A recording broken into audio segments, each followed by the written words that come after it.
There are stories that echo through the canyons of Hollywood, tales whispered in hushed tones, or sometimes shouted in the digital ether.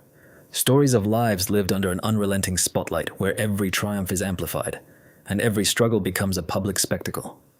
Today we delve into one such narrative, a complex tapestry of public perception and private torment, woven around a phrase that has haunted the digital age, the Dane Cover-Up. But what if the cover-up wasn't about a death at all? What if it was about obscuring a far more profound and ultimately more human struggle? What if the real secret wasn't a conspiracy but a shared vulnerability that connects some of our most beloved figures? Men like Luke Perry, Chadwick Boseman, Ray Liotta, and Matthew Perry. To a life and death battle that Eric Dane, against all odds, managed to survive and speak about? Join us as we examine the leaked files, not to sensationalize, but to understand the immense, often silent toll of a life lived in the public eye. Eric Dane. For many of us, he was the quintessential leading man, a presence that commanded the screen with an undeniable charisma. You remember him, don't you? From his early days, a face that promised strength and a touch of mischief, right up to his iconic role as Dr. Mark Sloan McSteamy, on a medical drama that captivated millions. He was the picture of Hollywood success, a man who seemed to have it all. The looks, the talent, the burgeoning career that promised decades of stardom. He moved with an effortless cool, embodying the kind of aspirational masculinity that audiences adored. Every appearance, every role seemed to cement his status as an actor who could deliver both gravitas and charm, making it look so easy, so natural. It was a golden era for him, a time when the world was his stage, and he played his part with a confident, almost casual brilliance. He was, in so many ways, the embodiment of the dream that draws so many to the bright lights of Los Angeles. But beneath that polished surface, away from the cameras and the adoring fans, Eric Dane was fighting a battle far more insidious than any on-screen drama. The files that spoke of a cover-up were, in a profound irony, obscuring the truth of his very real, very public, and very painful struggle. It wasn't a physical demise they were trying to hide, but a deeply personal one. He faced a period of profound depression, a darkness that threatened to consume him, and a medically induced dependence on painkillers after a severe injury. Think about that for a second. The man who radiated such strength, privately grappling with such immense vulnerability. He spoke openly about being in a dark place, a place that many of us, if we're honest, have touched in our own lives. He sought treatment. He fought and he emerged, not unscathed, but with a new understanding of the fragility of the human spirit, even for those we perceive as invincible.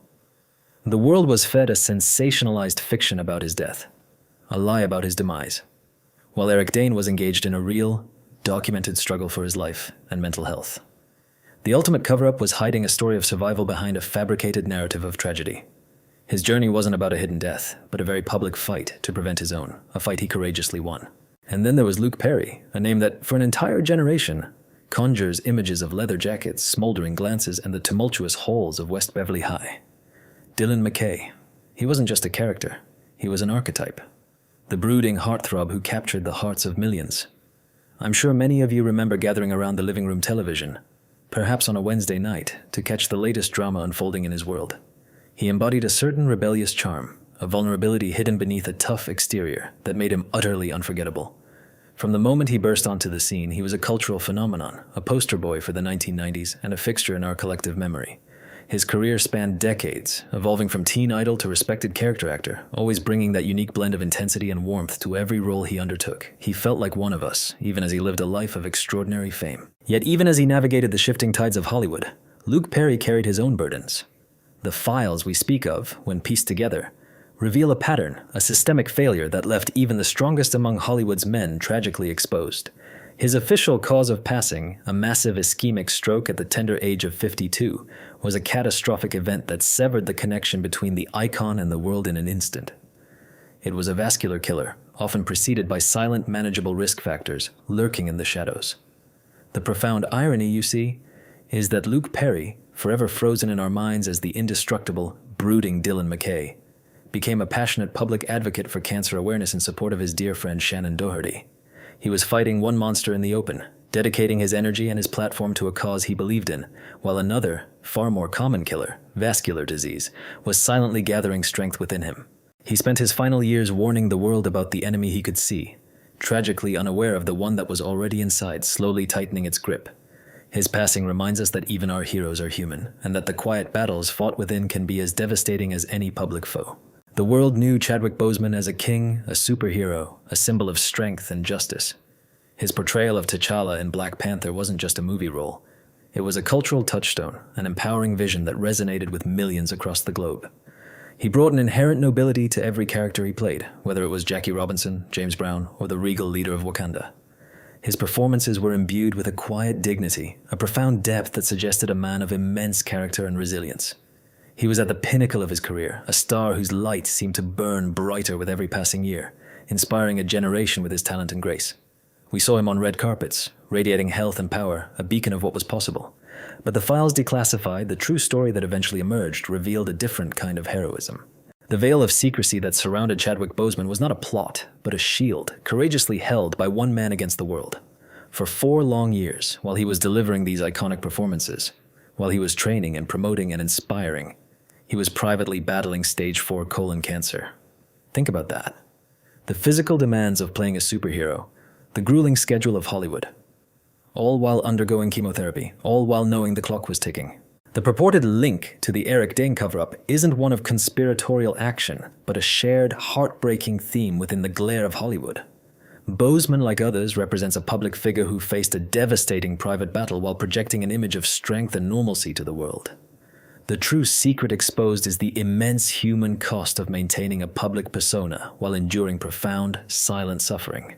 The ultimate, staggering irony is that Chadwick Boseman became a global symbol of superhuman strength, vitality, and resilience as King T'Challa in Black Panther, precisely at the time his own body was being ravaged by a secret terminal illness. He inspired millions with a portrayal of indestructible heroism, while privately displaying a level of human courage and endurance that surpassed any fiction, a silent warrior until his very last breath. Ray Liotta.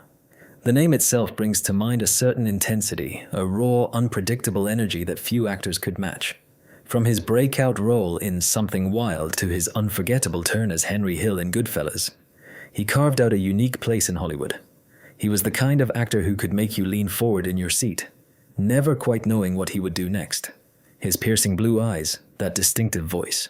He was a force of nature on screen, often playing men on the edge, men who lived by their own rules, men whose volatility was their greatest weapon. He embodied the human embodiment of a lit fuse, and audiences loved him for it, respecting his commitment to roles that demanded so much of him. For decades, he delivered performances that were visceral, powerful, and utterly authentic, leaving an indelible mark on cinematic history. Yet, the very intensity that defined his career may have also contributed to the silent battles he fought. The leaked files don't dispute the official findings of his passing: pulmonary edema, respiratory insufficiency, and acute heart failure. Instead, they recontextualize them, framing his death not as a sudden, isolated event, but as the final system failure of a body pushed beyond its limits for decades by the industry's relentless demands for intensity, both on and off camera. The connection here isn't a direct collaboration. It's a shared diagnosis of a systemic disease that afflicts many in Hollywood. The Dane Cover-Up refers to the industry's unspoken code of silence regarding the immense physical and mental toll of maintaining a brand. Dane broke that code when he publicly sought help. The files show that Liotta, in his own way, was a victim of that same code. He was known for his explosive energy, but was privately grappling with the physical exhaustion of being Ray Liotta, the man who always had to be on. The ultimate irony is that Ray Liotta spent his career playing men who were terrifyingly out of control, whose volatility was their greatest weapon. The tragic truth revealed by these documents is that in his final years, he was a man desperately trying to hold himself together, fighting against the simple, quiet, and inevitable fragility of the human body. The tough guy wasn't felled by a rival mobster or a hail of bullets. He was worn down by the quiet pressure of existence, passing away peacefully in his sleep far from home, on just another film set, a stark reminder of the cost of living with such intensity. For 10 glorious seasons, Matthew Perry was Chandler Bing, the sarcastic, lovable, and endlessly quotable friend who made us laugh until our sides ached. Friends wasn't just a television show. It was a cultural phenomenon, a comfort blanket for millions, and Chandler was its witty, beating heart. You know, it's hard to imagine now, but his comedic timing, his delivery, became legendary, shaping an entire generation's sense of humor. He brought a unique blend of self-deprecation and warmth to the character, making him relatable, even in the surreal world of New York City apartments and endless coffee. He was, for so many of us, a friend we invited into our living rooms every week, a constant source of joy and laughter. His rise to fame was meteoric, and he became one of the most recognizable faces in the world, forever etched in our minds as the quick-witted master of the one-liner. But behind the laughter, behind the beloved character, Matthew Perry was fighting a war. A relentless, decades-long battle against a formidable adversary. The official report states his passing was due to the acute effects of ketamine, but what the files truly show is a man finally losing that lifelong fight. The cause of death wasn't a single event. It was the final, devastating battle in a lifelong siege by addiction, a disease that hid in plain sight under the glare of the Hollywood spotlight. The Dane Cover-Up isn't a conspiracy in the traditional sense. It's the unwritten code of silence in Hollywood that these leaked documents lay bare. The connection is a shared, hidden battle. Matthew Perry fought addiction. Chadwick Boseman secretly battled cancer. And Eric Dane, the man who connects these tragic threads, publicly fought them both. A well-documented struggle with painkiller dependence and a private war with skin cancer. This cover-up is the immense pressure on these stars to present an image of invincibility while privately disintegrating. They were all part of a system that demands perfection, forcing them to hide their pain until, for some, it becomes fatal. Dane survived to talk about it. Perry and Boseman became tragic symbols of its cost. The most profound, gut-wrenching irony is one Perry wrote himself. He repeatedly stated in his final years that he didn't want to be remembered for friends, but for how many people he helped get sober. He dreamed his legacy would be one of recovery. Instead, his passing became the ultimate, tragic advertisement for the very disease he spent his life fighting. The help he offered so many was the one thing that, in the end, couldn't save himself. The stories of these men, Eric Dane, Luke Perry, Chadwick Boseman, Ray Liotta, and Matthew Perry, are not just tales of Hollywood fame and fortune. They are poignant reminders of the human cost of living under an unforgiving spotlight, of the silent battles fought behind closed doors, and of the immense pressure to maintain an image of perfection. The Eric Dane cover-up, as the files reveal, was never about hiding a death, but about the industry's pervasive silence surrounding the very real, very human struggles its stars endure. It's a silence that, for some, proved to be a tragic final curtain. Their journeys highlight a shared vulnerability, a common thread woven through the fabric of celebrity, that even our greatest heroes are, at their core, just people, susceptible to the same illnesses, the same demons, the same heartbreaking realities as anyone else. What a high price to pay for our entertainment, isn't it? As we reflect on these lives, let us remember their gifts, their laughter, their power, and the profound lessons their struggles offer. Take care of yourselves, and hold your loved ones close. Memory is the only thing that truly lasts forever.